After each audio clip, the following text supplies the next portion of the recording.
জড়তার ধূম পুঞ্জ বিতরণ করি, উদ্ভাসিয়া তমসার তিমির সর্বরী। কোথা সেই অনাগত সাগ্নিক পুরোধা, নির্বাহিত প্রায় এই যজ্ঞ হোমানলে, উচ্চারিয়া বেদ মন্ত্র দানিবে আহুতি। নব নব প্রাণীর সমিত কে যোগাবে সেথা? হায় রে ভারত হায়, যৌবন তাহার দাসত্ব করিতেছে অতীতে জরার। জরাগ্রস্ত বুদ্ধিজীবী বৃদ্ধ জরৎগব দেখায় গলিত মাংস চাকুরির মোহ। যৌবনের টিকা পরা তরুণের দলে আনিয়াছে একেবারে ভাগাড়ে শ্মশানে। যৌবনে বাহন করি বঙ্গ জরা আজি, হইয়াছে ভারতের জনগণপতি। যে হাতে পাইত শোভা খরতর বাড়ি, সেই তরুণের হাতে ভোট ভিক্ষা ঝুলি। বাঁধিয়ে দিয়াছে হায় রাজনীতি ইহা। পলায় এসেছি আমি লজ্জায় দুহাতে নয়ন ঢাকিয়া।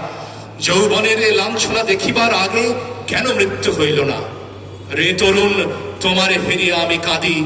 অসম্ভবের পথে অভিযান যার, সুদূর ভবিষ্যতে দুর্মদ দুর্বার।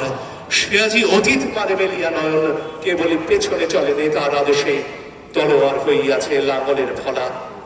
তোমাদেরই মাঝে আছে নেতা তোমাদের, তোমাদের বুকে জাগে নিত্য ভগবান। ভয়হীন দ্বিধাহীন মৃত্যুহীন তিনি। তোমারে আধার করে সেই মহাশক্তি প্রকাশিতে চান নিত্য। চাহো আঁখি খুলি, আপনার মাঝে দেখো আপন স্বরূপ। অতীতের দাসত্ব ভোলো, মৃত্যু সাবধানী হইতে পারে না কভু তোমাদের নেতা। তোমাদেরই মাঝে আছে নেতা তোমাদের, তোমাদের মাঝে আছে বীর সব্যসাচী।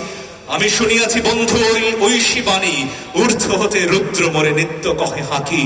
শোনাতে এ কথা এই তাহার আদেশ, তোমাদের প্রাণের এ অনির্বাণ শিখা। যৌবনের হোমকুণ্ড পাশে বৃদ্ধ বসে আগুন পোহাবে।